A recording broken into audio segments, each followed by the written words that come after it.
Welcome to Expulsion at 50. My name is Dolla Vasani.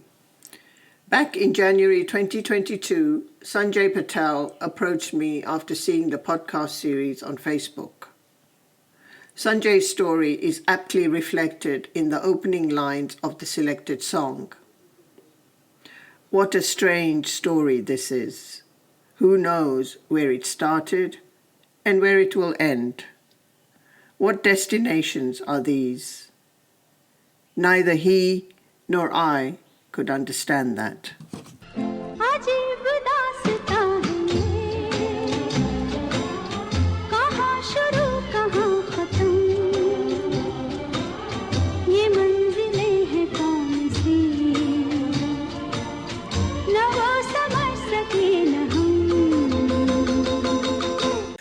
Sanjay, who now lives in the United States, was only 8 years old when his family left Uganda in 1972.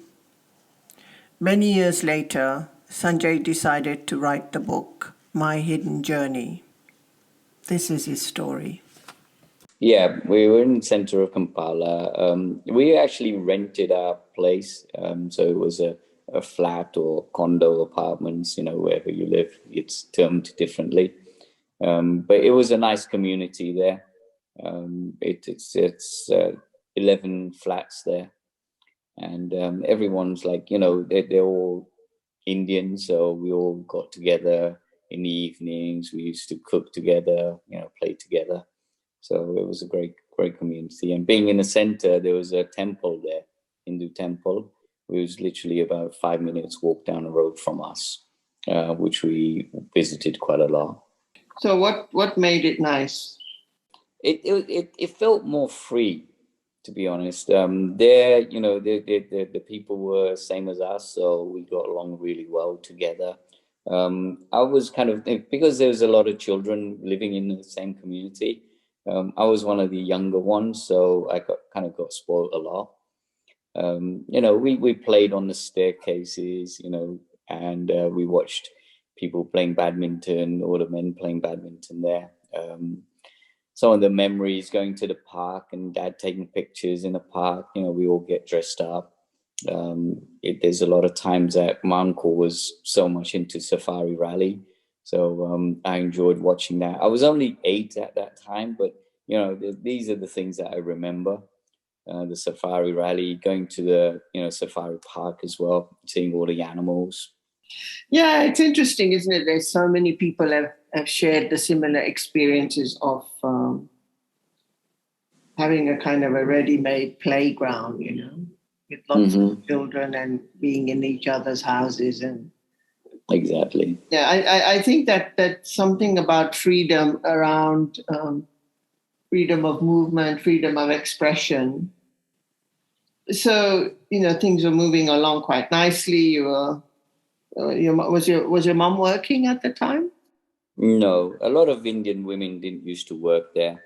There was no need for that, but there's even helpers, we had people who were helping to do the cleaning, sometimes the cooking, not always the cooking. Mom did enjoy cooking, but mainly the cleaning side of it. So yeah, we were very stable financially. We wouldn't say that we were extremely rich, or we wouldn't say we were poor. We were very stable, comfortable living. Yeah, there's the evenings were longer because it was more brighter in the evenings. So, we did feel that Dad comes home, we eat, and then we go out, we get dressed up, we go out, we just go for even walks, So the weekends were great. And the thing is that we had all the neighbors there, so we didn't need to drive anywhere to go to people's houses. They were there, all of. They're like a big family. So everyone's doing, they're doing things, and then they're inviting us over. We go to their house. So it's just so easy. Yeah. No, I hear you, and I also feel my childhood was also the same. Very free and very safe as well. People didn't worry about being outside, and yeah. you got hurt, and 72 comes and things start to change.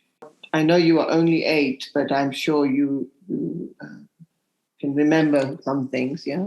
Yeah, there's few things I remember, and especially like if you were a child, you don't think about the politics side of it or anything. You just think about where your friends are going to be, will you see them again? So you kind of get the background of what's happening. We're moving to another country. My mum packing and just trying to see what's the most important things for us to take.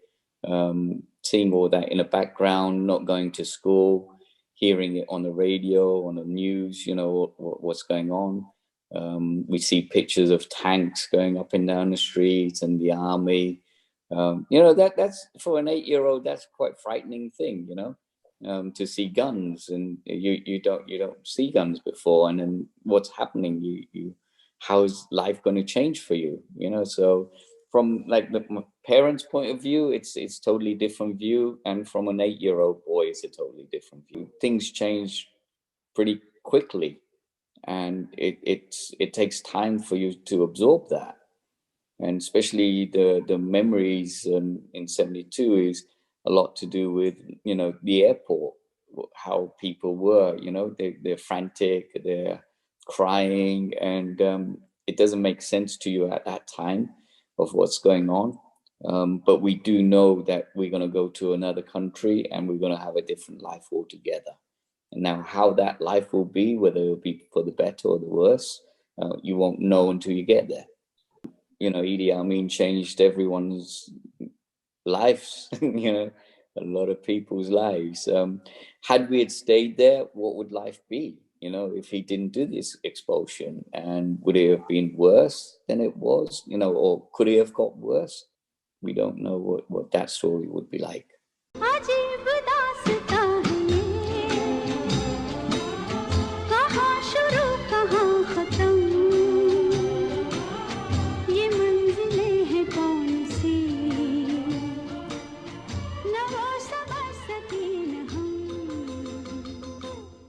And I understand you were in Heathfield camp, huh? In Honington, Devon. That's correct. So you went from Stansted Airport directly in a bus to Honington. Yeah, the campsite. Yeah. And I wonder, Sanjay, what sort of recollection you have of that time?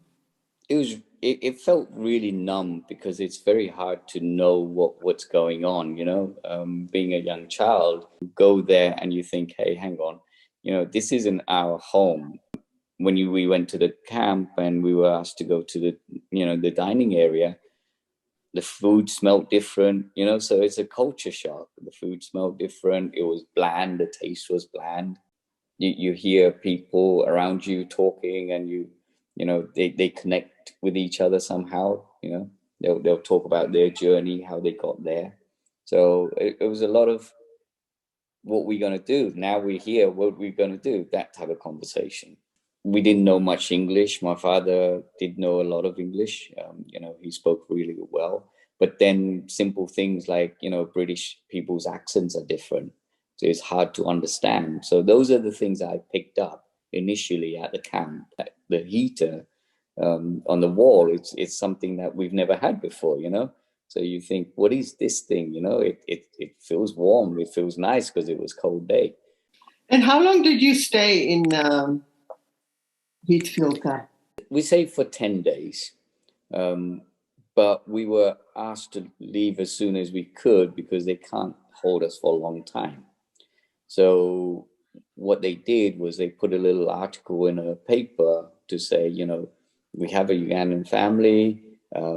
The father is an accountant, so to say, and there's 3 siblings. So could anyone house them for a while? We were lucky that a British lady, she responded to the advert. She interviewed Dad, and she said, I'm willing to. She was a widow, so I'm willing to keep you for 6 months free of charge. And when we got there, my dad was constantly applying for a job, and luckily within a month or so, he managed to find a job as an accountant. Yeah, that's really quite a unique story in that, A, you were only there for such a short time, and that, Yeah.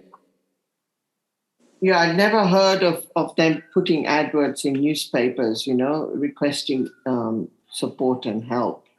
And that this lady comes forward and offers you her, shelter, and that you could live there without rent for 6 months. Imagine that sort of thing happening today. Never. It will never happen. Yeah. I mean, there were a lot of really kind people there, and there were pretty bad, nasty people as well. So, there was a pretty good mix of all. Some understood us and some didn't.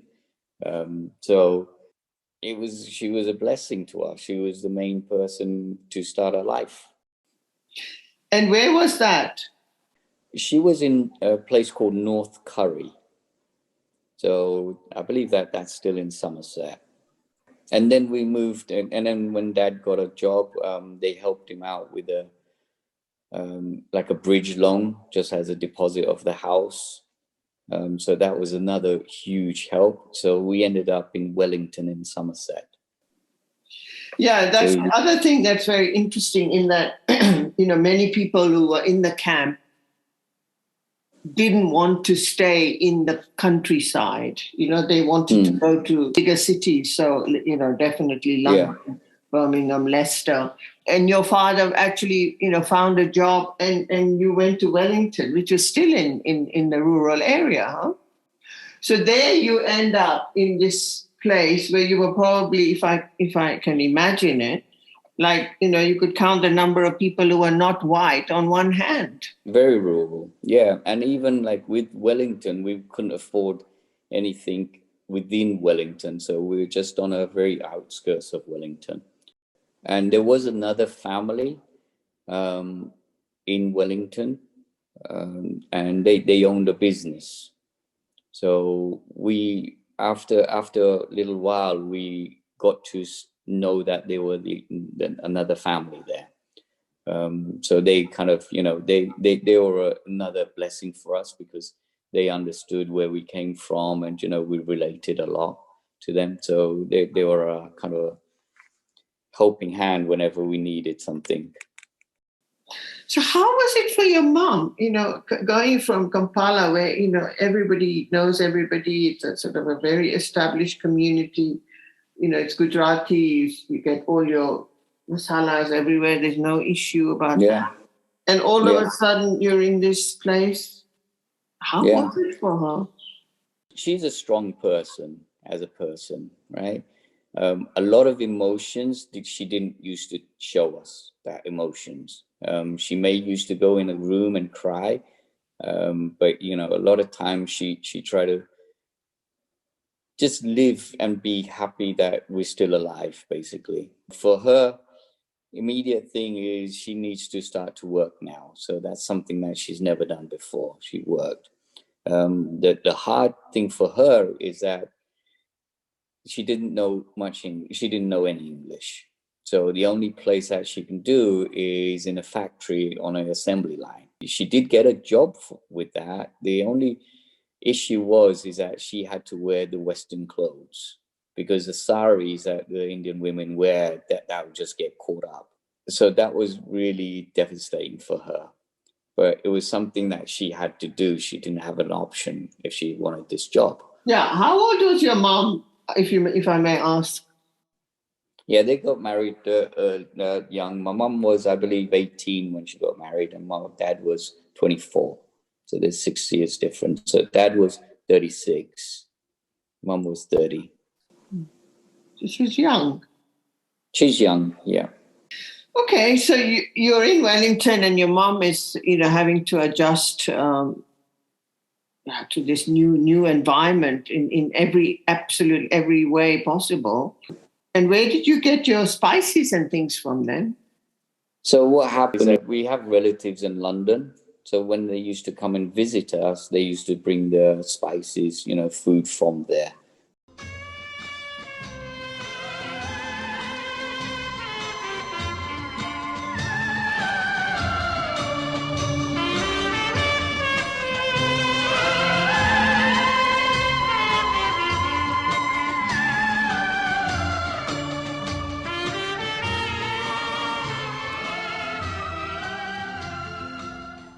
Okay, so you end up, I guess, going to school then, um, primary school, and then secondary school, also in Wellington Secondary School? No, secondary school started in London, Orpington in Kent. For So many. we stayed until I was 13. Oh, So so about 5, 6 years. I see. Okay.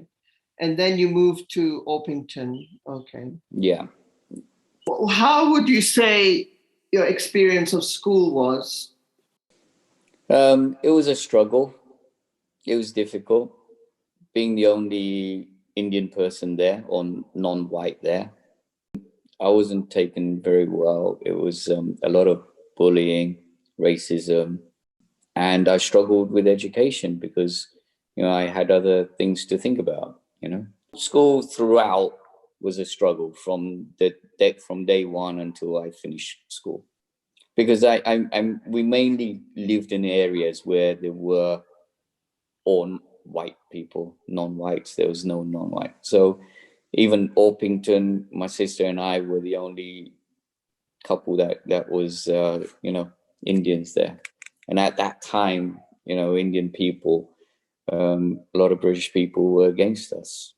A lot of people think that we're Pakistani, so it's usually Pakis go home, not knowing that we're not Pakistanis. So at that time, that's when you feel different, that these people don't know who we are and they still abuse us. When we reflect back on these times, I wonder for you, what would have helped to have made that episode, that chapter of your life more nurturing? Well, this is what everyone prays for, health, wealth, happiness, that type of thing. When I was young, I used to sit with my mum, and what I prayed for is to have one friend. If I had just one friend, that I can rely on, that understood me, then that would make the world better, for me. And I eventually found that person, whether it was high school or whether it was primary school. I found one person as my journey went on, and we hooked on to that person. And they're the ones who kind of give you a backbone, and they're the ones who keep encouraging you. So that is what I felt that helped me. Yeah, and I think also from what I've heard and my own experience is that what our parents experienced was deep trauma, and they were on this journey of get on with it and let's just try and make the most of it and live, basically try and keep the family afloat and get those basic needs, whether it's food or shelter, education, So there was not really any kind of space, and people didn't talk about it. No, we never. When I used to go to school, I must have had the worst day of my life, but I didn't used to bring that home, because everyone's journey, as soon as they step out, was different. And we didn't used to do this. My mom, she's 80 now, and she read my book and she said that I never knew you went through all this. Because what can they do? Okay. Number one is that, if you've been abused at school, what can they do? It's hard for them to do anything. They have enough stress, like you said, their job was to get shelter and put food on the table. You don't want to bring more stress upon them. So I didn't used to share any of these stories with them. When I was in my teens, that really affected me. And all I can say is that, I want one day to let the world know what happened to us, right? So when you've been bullied or called names or whatever, that's in the back of my mind, is that one day I'm going to tell all the people what. So as I'm growing up, I'm building that stories up, incidences, events, of as you're getting older. And then I wanted to really get this book out on the 25th anniversary. But then I didn't have much to show for myself. We were still struggling. We were still, there's no way. I don't even know how to write a book. I don't read books, so it's impossible. But this time round, the main thing is that we lost a couple of people at a young age, not because of COVID, because of other reasons. And I thought that, I don't want to leave this story hanging out without being told. So that's why I have to get it done. And in a way, COVID helped me stay at home and put my head down and, do this. And the timing's just perfect for the 50-year anniversary. So that's why I thought that this is the perfect moment for it to come out. A lot of people don't know about this story. I'm in America, so I had a book launch in December, and I had about 45 people turn up. And the question I asked them, they were in their like 50s, mid 50s and above. So the question I asked them is that who knows Idi Amin or heard of Idi Amin? And about 70% of the people put their hand up to say, yes, I've heard of them. So the next question is that who knows about the expulsion, 1972 expulsion? Not a single person put their hand up. So everyone knows Idi Amin, but no one knows about the expulsion. And, they're interested to hear what happened because it seems like it's been swept under the carpet. People have forgotten, or it was a small thing for certain people maybe, or in the news it wasn't, it didn't come out as much in the news in those days. This is really just going back to history, just waking people up to say, hey, just let you know that this is what happened. This is where we come from. So if you see a Patel person, being a doctor, lawyer, etc., it's not that they came from it wasn't laid on a plate for them. It was a lot of hard work, a lot of things hurdles that we had to get over to get to where we are.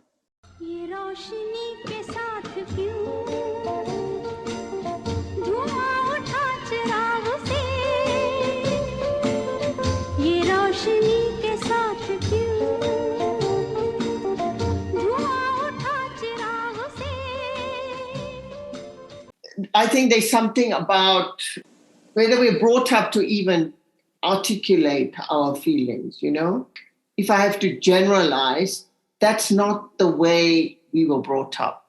Whether it was in Uganda or whether it was in Britain, it's not something like, okay, so, kem che tu aaj, suit you. But a shabda, we just don't have those conversations.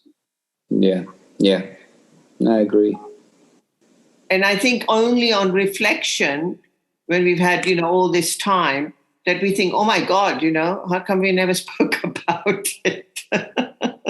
Yeah. And yeah. I wonder for you, it was in you, and whether how long that idea had been brewing, and that you felt maybe you needed to get it out, and maybe writing a book was one way of getting it out. I don't know. You feel you had this motivation and this sort of desire to want to tell the world what happened to you and what happened to your family. In that process of, starting to think, okay, now I need to start writing it down. What happened? How was that journey for you? How do I start it? These are the questions that you ask me. I ask myself the same questions. How do I write a book? Who do I go to publish it? And I thought, okay, you know what? I have to start somewhere. So all the information I have in my mind, I have to put it on paper. That's the number one thing. So obviously now we got computers, so we can, just punch away writing it. So that's how my journey started to write a book, is to put everything, get the timelines right, and then put it down on a computer, on Word file. But my mum was a great help. My sister was good help as well, just to kind of remember some events that happened. To be honest, I don't read books. I'm not a writer either. But I had to get this story out. It was important for me. How far it goes to, I don't know. But at least it could be for my friends and family that can do it. But it's gone way above that, where I have a store, and it's just a mailing store, shipping store. And I've sold now 225 copies. I think there are a couple of things here. One is about the stories and why they need to come out, and what is that, what I would say, the intrinsic motivation to get it out. And I wonder also, on an emotional level, how was that for you, writing it down? It was hard. It was very hard because you had to visit those dark areas that you want to kind of try to forget it. But if you don't put it down, then it won't help somebody else. So, I had to visit those areas just to connect the dots. And hopefully people going through those areas, and it could be anything. It could be poverty, it could be education, it could be racism, it could be culture shock, it could be anything in that book that someone might be able to pick up from it. I've been through all of those. Someone maybe just like education, struggling with education, they can pick up my book, just read that chapter or a couple of chapters, and then see how I went from there. Because education wasn't my thing at that time, and there's a lot of people I know at school is probably going through certain situations where they've been bullied at school and they can't concentrate on education. So the book is not just about the 50-year anniversary. It's a lot deeper than that. It goes off at different angles. And I've made it very simple. The chapters are very short because I wanted a lot of people to read it at any level. So my 80-year-old mother, she doesn't read a lot. She knows very basic English. But she read, it took her a month to do it, but she read the whole book. How has your sister responded to it? Initially, she thought that, Sanjay, you want to write this book, how you're probably going to write like 10, 15 pages. What are you going to write about? I said, look, let me just keep going, right? So give me some of the things that you remember. Give me some of the things that my mom remembers, and I'll put it all together. So she was actually shocked of how much I remembered from those, and it brought back a lot of memories as well. And I wonder if that journey has been cathartic for you and for your sister, and maybe for your mother as well, reading. Yeah, we had 3 different journeys. Even though we were in the same household, we had 3 different journeys. Because my sister said, Sanjay, I didn't experience as much bullying and things that you are mentioning in the book. Maybe she's a girl. Maybe she doesn't not cause a fight, but girls, it may be different to girls and boys. With my mom, she didn't really go out that much, so she didn't really have that experience. My dad never told me anything that he experienced, because he think that what can they do? What can children do? So he wouldn't share that story with me. Yeah, and I think our parents at some point, there was also gratitude about, we got out safely, and, we've been received, well in this country, and, we're giving it a go.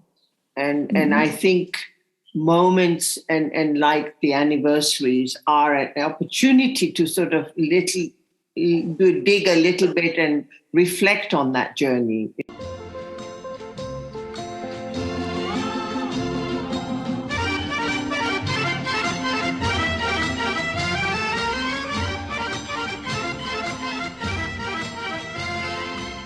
do you think, have been some of the factors that pulled you through? It's growing up. It was difficult because it was that he won't know because he doesn't have any education. He's too short. He's not strong. So you get all the negativities, and you feel that you know what, he's right. I can't do it. So it was a lot of like setbacks in that you cannot do it. And then there's a certain point in time when I thought, you know what, I'm not going to listen to anyone. I am going to do it.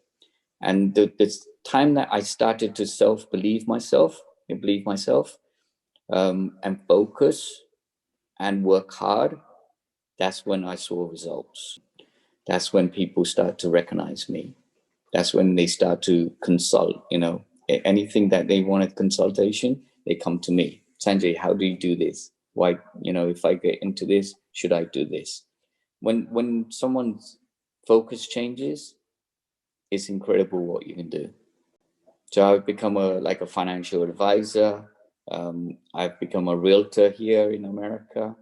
I've obviously written a book. I do artwork. I do investments. So I do a lot of things just by thinking that you can do it. Feels that, this is a great book for the grandchildren to read, the children to read. My son read it and he says that, Dad, I didn't know a lot of this thing, and he said that, when you repair something, I always wondered, how do you know this, But now I realize that what your mindset is now. So now when he has to do something, he'll reflect back on my story and he'll say, no, I'm not going to call Dad. I'm going to work this out myself. So, so his mindset has changed a little bit, greatly, actually, because he understands the struggles that we went through. So when he asks for a Christmas present or Diwali present, then he knows that, this is hard work money that's been given to me. So it's important for the children to know that money hadn't come easy. Okay, so let me just ask you another question about your mom, who's 80 now, and she's read the book, and I wonder what else she said to you aside from, I didn't know all these things happened to you or you experienced this. So I think for my mom, I think it's important that she's happy that this book will go down the generations. So for her, that's a big thing for her. I think the book is, even though it's my journey and even though it's a history that, we're reflecting back on 50 years, I think people really need to understand that everyone has a journey and everyone has their hurdles that we've gone through, right? So whenever you talk to somebody, you just have to kind of think in the back of your mind that, instead of giving abuse to this person, what was their journey? I mean, until you hear the whole journey, you shouldn't judge people. We've all had a journey, and it could be good, it could be bad, but you shouldn't judge anyone just by looking at them in the eye for the first time.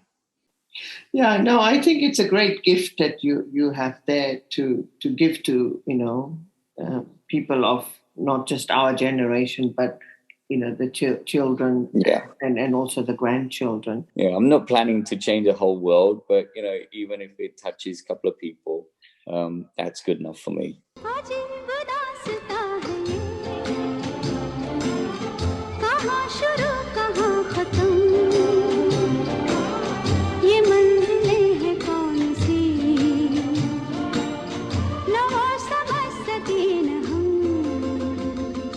Thank you for listening to this podcast. Do join me next time for another episode of Expulsion at 50. Bye-bye.